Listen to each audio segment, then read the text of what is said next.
सर्वकर्माण्यपि सदा कुर्वाणो मद्व्यपाश्रया मत्प्रसादादवाप्नोति शाश्वतं परमव्ययम्। कहने मद्व्यपाश्रय, मेरे परायण हुआ, मेरे आश्रित हुआ जो कर्मयोगी है, सर्वकर्माणि सदा को, संपूर्ण कर्मों को निरंतर करता हुआ। अकर्मण्य नहीं हो सकता वो कर्मयोगी, मैं कुछ नहीं करूँगा, उसको भगवान कहते हैं पाखंडी है। कहते हैं कि अगर कर्मेंद्रियाणि संयम में आस्ते मन शास्त्रन इंद्रियार्थान विमूढ़ात्मा मिथ्याचारा शौचते, कहते हैं जो हाथ पांव डुलाना कर्म करना सामर्थ्य का असर बंद कर देता है वो पाखंडी है। तो कहते हैं सर्वकर्माण्यपि सदा कुर्वाणो मद्व्यपाश्रयः, मेरे परायण हुआ कर्मयोगी संपूर्ण कर्मों को निरंतर करता हुआ, मत प्रसादात शाश्वतम अद्वैम पदमाप्नोति, लेकिन मेरी कृपा से शाश्वत मैंने सनातन और अविनाशी पद को प्राप्त कर लेता है। निष्काम कर्म हो तो भक्ति के सहित हो। चेतसा सर्वकर्माणि मयि सन्न्यस्य मत्परः बुद्धि योगम उपाश्रित्य मच्चित्तः सततं भव। निर्देश देते हैं कि जितने भी कार्य तुम कर रहे हो, जो भी कर्म कर रहे हो, मन से मुझ में समर्पित कर दो और बुद्धि को समत्व में लाइए।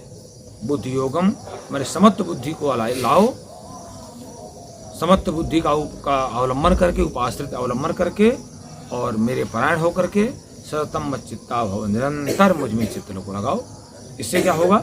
मच्चित्ता सर्वदुर्गाणि मत प्रसादात् तरिष्यसि अथ चेत तुम अहंकारान न श्रोष्यसि विनश्यसि। यहाँ पर निर्देश भी देते हैं और परिणाम भोगने की चेतावनी भगवान देते हैं। कहते हैं अगर तुम मच्चित्ता तुम प्रसादात् सर्वदुर्गाणि, मुझ में अगर चित्त को लगा लोगे और अपने कर्म करते रहोगे, जो तुमको कार्य मिला हुआ है युद्ध का इस समय, तो करते रहोगे तो सर्वदुर्गाणि तरिष्यसि, सभी संकटों से अनायास पार हो जाओगे, धीरे धीरे अनायास, क्योंकि मत प्रसादात् मेरी कृपा प्राप्त हो जाएगी तुम्हें। अगर तुम मुझ में चित्त को लगा करके और कर्म करोगे तो निश्चित रूप से तुम संकटों से अनायास पार हो जाओगे, क्योंकि सर्वदुर्गाणि मत प्रसादात् मेरी कृपा से। और चेत अहंकारात् न श्रोष्यसि, अगर तुम्हारे अहंकार के कारण से तुम मेरे वचनों पर ध्यान नहीं दोगे ना, न श्रोष्यसि तो विनश्यसि, तो तुम परमार्थ मार्ग से स्वयं नष्ट हो जाओगे, स्वयं नष्ट हो जाओगे। भगवान कहते हैं सर्वधर्मान परित्यज्य मामेकं शरणं व्रज अहं त्वा सर्व पापेभ्यो मोक्षयिष्यामि मा शुचः। कहते हैं कि देखो मैंने तुम्हें सारा उपदेश कर दिया, जो तुमने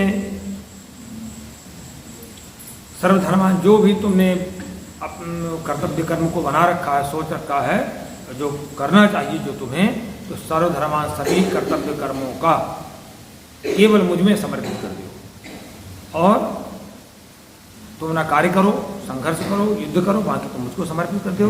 केवल एकमात्र मामेकं शरणं व्रज, केवल मेरी शरण में चले आओ। इससे क्या होगा? मैं परिणाम ये आएगा, अहं त्वा सर्व पापेभ्यो, इस मैं जो है तुम्हें सभी पापों से मुक्त कर दूंगा, इसमें कोई शोक न करो, तुम कोई चिंता मत करो। अब गीता किसको कहनी चाहिए, ये बहुत बड़ी बात बता रहे हैं। इदम ते न तपस्काय न भक्ताय कदाचन न चाशुषु शिवे वाच्यम न च माम यो विसूयति। कहते हैं भगवान की ये गीता जो है किसी भी काल में, किसी भी समय, कदाचित कभी भी जो तपस्या रहित व्यक्ति है उसको नहीं सुनाना चाहिए, क्योंकि तप करेगा नहीं, गीता समझ में आएगी नहीं उसको, वो आचरण में लाएगा नहीं कभी। पूरा गीता तप का विषय है, इंद्रियों का, मन का, सारा संयम का विषय बताता है, कर्तव्य और कर्तव्य का उपदेश करता है।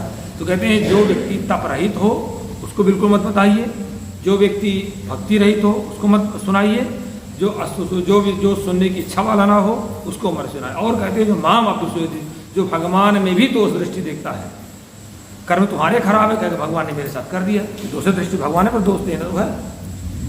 तो कहते हैं जो मुझमें दोष दृष्टि देखता है उसको गीता सुनने का पात्र नहीं है। और यही मम परमम गुह्यम मत, पहले अपने को सुधारिए तब गीता सुनिए। यही मम परमम गुह्यम मद्भक्ते सुविधास्यति वाह भक्तिम मयि पराम कृत्वा मामे वैसत्य संशया। कहते हैं जो व्यक्ति इस गीता को मेरे भक्तों में, मद भक्ति सुविधा से, मेरे भक्तों में अभिधान करे, कितना बड़ा सदप्रयोग, यानी सुनने वाली बात कह देते दोनों जगह। यहाँ पर जो है कह दिया कि अभिध्यास से जो अभिधान करेगा, कहते हैं जो गीता सुना, जो भी व्यक्ति गीता शास्त्र को मेरे भक्तों में अभिधान करेगा, मैंने उन्हें प्रविष्ट कराएगा, वो कहते हैं माँ में स्थिति, शर्त है कि मेरा भक्त होना चाहिए और कहने वाला इस तरह होना चाहिए ताकि अभिधान हो जाए, उसका प्रविष्ट हो जाए। तो कहने मुझको ही प्राप्त होगा, इसमें कोई संदेह नहीं है। और कहते हैं इससे बड़ा कोई पुण्य भी नहीं है। निज तस्मान मनुष्येषु कश्चिन में प्रीकृतमः भविता न मे तस्मात् अन्य प्रीतरो ब्रूहि। कहते हैं मेरा प्रिय कार्य तो बहुत है, मेरे प्रिय कार्य तो बहुत हैं, लेकिन तस्मात् में प्रीकृतमः, इससे बढ़ करके मेरा प्रिय कार्य करने वाला मनुष्य में कोई भी नहीं है, जो मेरे भक्तों को ढूंढ करके, जो भक्तों में मेरी गीता का, मेरे वचनों का अभिधान करता है। कहते हैं भूमि पृथ्वी में इससे बढ़कर मेरा प्रिय कोई नहीं है उससे, न कहते हैं भविता, न आगे चल के होगा। लो अध्यस्यते चैमं धर्म्यं संवादमावयोः ज्ञान यज्ञेन तेनाहम इष्टास्यामिति मे मति। कहते हैं जो व्यक्ति इस धर्म में, भगवान कहते हैं हम दोनों के संवाद रूप गीता शास्त्र को पढ़ेगा तो कहते हैं उसको वो फल प्राप्त होगा जो ज्ञान यज्ञ से मेरी पूजा करने वाले को प्राप्त होता है। ऐसा इति मे मति, ऐसा मेरा मत है। श्रद्धावान अनसूयश्च शृणुयादव्यो नरः सो विमुक्तः शुभान लोकान प्राप्नुयात् पुण्य कर्मणाम्।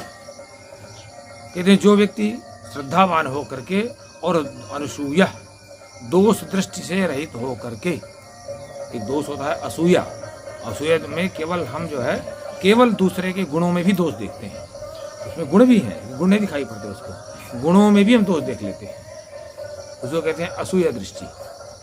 और अनसूया दृष्टि से कहते हैं जहाँ पर दोष दृष्टि रहित व्यक्ति हो जाता है, उसको कहते हैं अनसूया। इसीलिए अनसूया जी का मूल नाम उनका चंद्रभागा था। अनसूया जी का इसीलिए नाम पड़ा, किसी में दोष दृष्टि देखती ही नहीं थी वो, इसलिए उनका नाम पड़ा था अनसूया। ये वास्तविक नाम उनका चंद्रभागा था।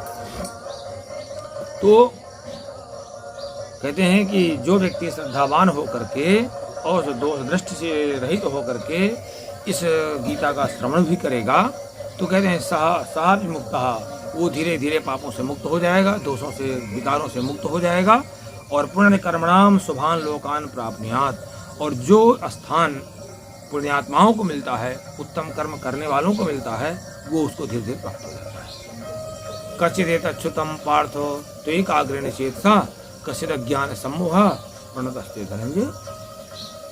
हे पार्थ, तुमने एकाग्र चित्त से, तो एकाग्रेण चेतसा श्रुतम एतत्, तुमने एकाग्र चित्त होकर के इस गीता को तुमने सुना है, तो इससे जो है लाभ तुमको ये हुआ कि मैं समझ गया। भगवान कहते हैं कच्चित्ते ज्ञान समूह भ्रष्टः, क्या तुम्हारा ज्ञान, तो तुम्हारा ज्ञान जनित जो मोह था, विकार था, वो नष्ट हो गया कि नहीं नष्ट हो गया? अगर तुमने एकाग्र चित्त होकर के सुना होगा तो नष्ट हो गया होगा। अगर एकाग्र चित्त होकर, केवल चित्त की बात है, जब हम कोई एकाग्र चित्त होकर कोई कर्म करते नहीं, करते रहिए, कोई मतलब नहीं, तो उसका पूरा का पूरा लाभ मिलता है। यानी चित्त कहीं अन्यत्र है, काम कर रहे तो उसका कोई अर्थ नहीं होता है। अर्जुन ने कहा कि आश्वासन देते हैं अर्जुन, नष्टो मोहा स्मृतिर्लब्धा त्वत्प्रसादान मयाच्युतो स्थितोस्मि गत संदेह कैसे वचनम तव। कहते हैं अच्युत त्वत्प्रसादात् ममोहा नष्टा, आपकी कृपा से मेरा ज्ञान समाप्त हो चुका है। मैं मया स्मृति लब्धा, मैंने अपनी स्मृति में क्या हूँ, कौन हूँ, क्या मेरा कर्तव्य है, मुझे वास्तविक तत्व ज्ञान प्राप्त हो जाए, उसी का नाम स्मृति है। कहते हैं मुझे स्मृति प्राप्त हो गई है, अब मैं गत संदेह, मैं संदेह मुक्त हो गया हूँ, स्थिता एकदम स्थायी हो गया हूँ, स्थिर हो गया हूँ। संजय धृतराष्ट्र को बता रहे हैं, चूंकि आंखों देखा हाल वही बता रहे थे। इत्यहं वासुदेवस्य पार्थस्य च महात्मना संवादमिमं श्रौसम अद्भुतम रोमहर्षणम। संजय ने कहा कि राजन धृतराष्ट्र, मैं भगवान वासुदेव और महात्मनः पार्थस्य, महात्मा अर्जुन के इस रहस्यमय अद्भुत और रोमांचकारी संवाद को मैंने सुना, वही आपको मैं सुनाता गया। व्यास प्रसादाच्युतवान हम परम योगम योगेश्वराज कृष्ण साक्षात कथयता सुन। मैंने व्यास प्रसादात हम, मैं वेद व्यास जी की कृपा से दिव्य शक्ति प्राप्त करके अहम एतत् परम गुह्यम योगम कथयता स्वयं योगेश्वराज कृष्णात् साक्षात श्रुतवान। कहते हैं मैंने जो है वेद व्यास जी की कृपा से दिव्य शक्ति प्राप्त की।